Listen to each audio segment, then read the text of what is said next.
Vamos lá, por que no caso Dilma Rousseff nós tivemos uma inovação inconstitucional lá no processo do rito do impeachment por crime de responsabilidade, lá do artigo 85 da Constituição? E o que isso tem a ver com o fato de agente político responder ou não por improbidade administrativa?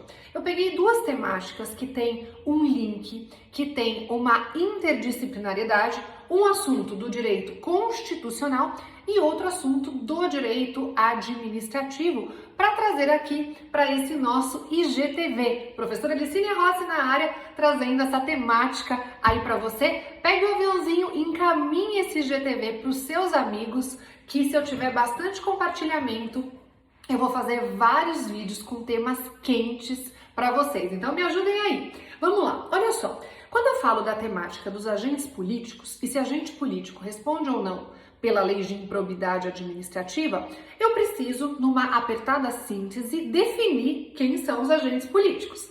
Então, como agente político, eu tenho aqueles que compõem os primeiros escalões do governo.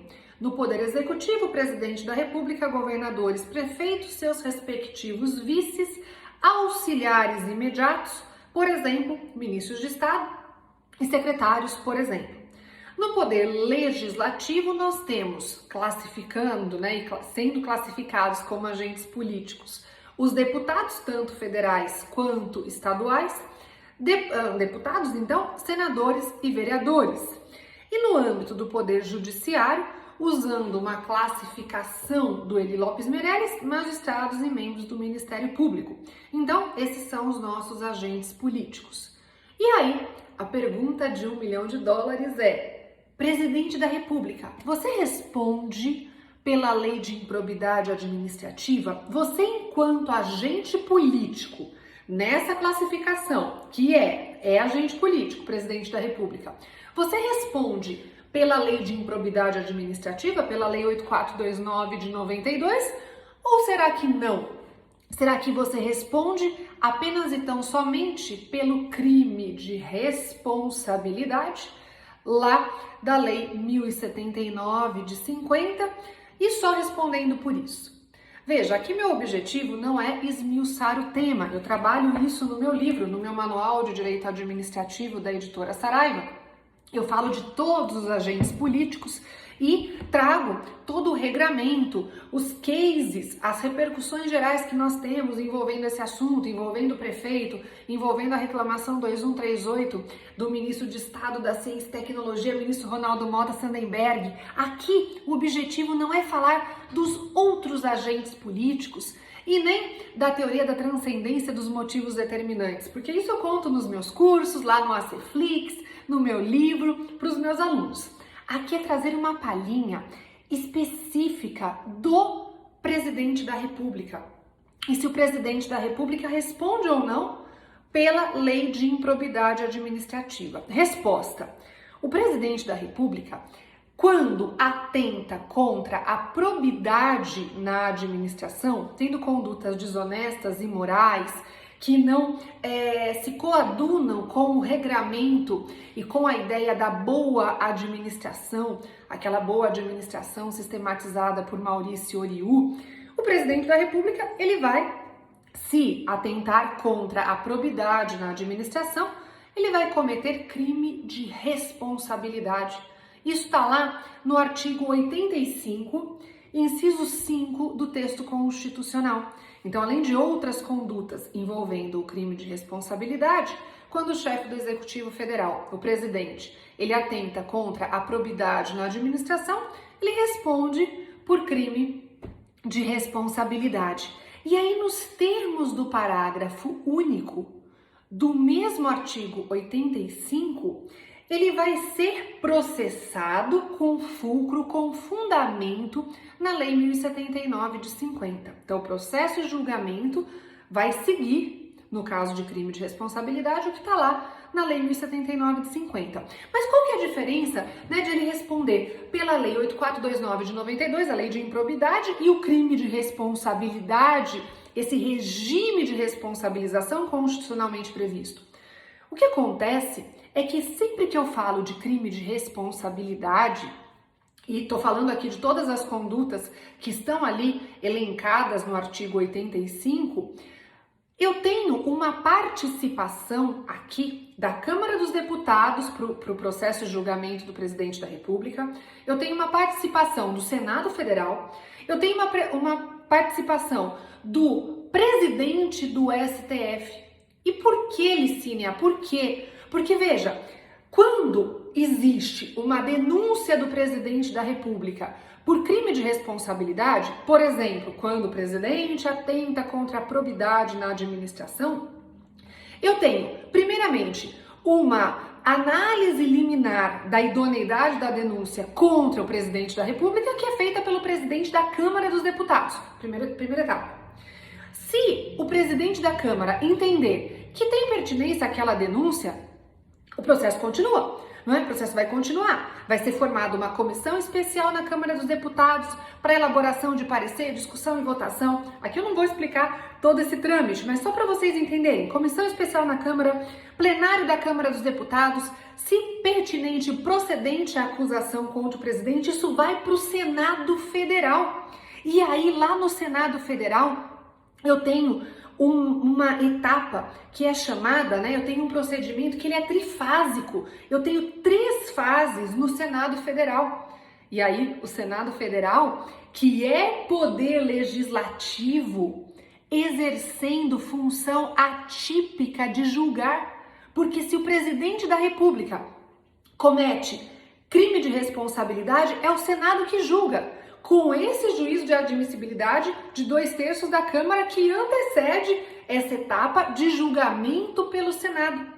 Julgamento este pelo Senado Federal, que é presidido com a presidência, com o ministro-presidente do STF, artigo 52, parágrafo único do texto constitucional. Olha a enxurrada de informações, 7 minutos de vídeo no IGTV e olha quantas informações. Imagina no meu curso no Aceflix, como você vai virar um expert nessas 2 disciplinas.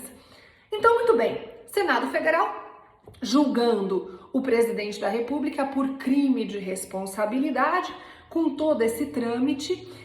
E aí, isso é muito diferente de uma ação de improbidade administrativa. Então, portanto, e concluindo, se o presidente da República atentar contra a probidade na administração, ele responde por crime de responsabilidade, com todo esse trâmite, esse papel da Câmara, do Senado, ministro-presidente do STF, rito lá da Lei 1079 de 50, e inclusive deixando aqui para você o direcionamento na arguição de descumprimento de preceito fundamental de número 378. Tem lá no meu site um resuminho disso. É só na barra de busca você digitar ADPF 378, ok? Tá, Licinha, entendi. Então, de todos os agentes políticos, você separou para esse vídeo o presidente da República. Então, você está me dizendo que se o presidente atentar contra a probidade na administração, tem todo esse trâmite para processo de julgamento do chefe do Executivo Federal e não vai ser a Lei 8429 de 92 para este caso, é isso? Sim. E o que tem de interessante envolvendo o rito do impeachment e a ADPF 378 e o caso Dilma Rousseff? Veja, vamos pensar geralzão, né? Geralzão, presidente da República cometendo crime de responsabilidade. O que vai acontecer ao final? O presidente da República cometeu crime de responsabilidade. Se ao final ele for condenado pelo artigo 52, parágrafo único do texto constitucional, eu tenho 2 possíveis penalidades. Eu tenho perda do cargo com inabilitação por 8 anos. Perda do cargo com inabilitação por 8 anos. Então, você que está aí, pegue a Constituição Federal, artigo 52, parágrafo único, e eu quero que vocês olhem o que está escrito ali. Um olhar literal, gramatical, é uma interpretação em que eu vou levar em consideração ipsis literis o que está escrito ali no artigo 52, parágrafo único. Então, está escrito assim: olha, presidente, você vai ter como consequência o quê? Perda do cargo com inabilitação por 8 anos para o exercício da função pública. Então, ao final de um processo, né, de impeachment, de responsabilização do presidente, ele tem como consequência e penalidade perda do cargo com inabilitação por 8 anos. Aqui é igual lanche. Você vai no McDonald's, você pede um lanche com queijo. Se vier um lanche sem queijo, você não vai reclamar? Você não vai falar assim, mas eu pedi com queijo, cadê o queijo do meu lanche?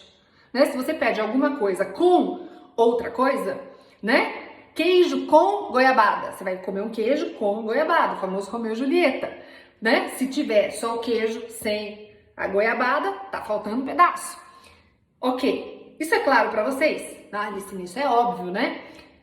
É óbvio, mas não foi tão óbvio assim no caso Dilma.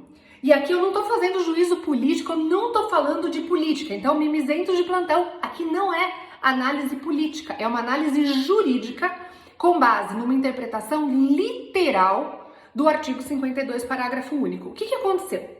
No caso Dilma, foi feito o fatiamento da votação. Então, primeiro perguntaram, estaria Dilma submetida e teria como consequência a penalidade de perda do cargo? Sim! E aí, ela teve como consequência a perda do cargo.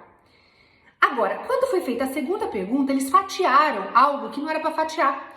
Perguntaram, Dilma, teria Dilma Rousseff que ser também inabilitada por 8 anos para o exercício da função pública? E a resposta foi não. Qual que é o nome disso no direito constitucional?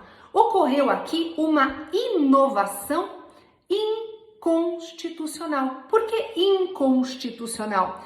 Porque se a Constituição diz perda do cargo com inabilitação por 8 anos, entenda, perda do cargo mais inabilitação por 8 anos, que foi o que ocorreu no caso Collor, deveria ter sido feito da mesma forma aqui, e não foi o que aconteceu. Por quê? Porque no caso Dilma houve o fatiamento da votação e foi essa maneira que o artigo 52, parágrafo único do texto constitucional foi interpretado.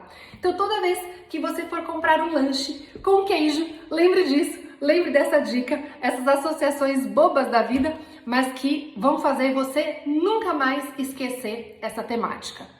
Um beijo no seu coração e fica a dica da professora Licínia Rossi. Me adiciona lá no canal do Telegram e dá uma olhadinha no liciniarossi.com.br/mentoria para conhecer os aprofundamentos e o tanto de coisa importante que eu consigo despejar aí para você nos meus cursos. Beijo, beijo!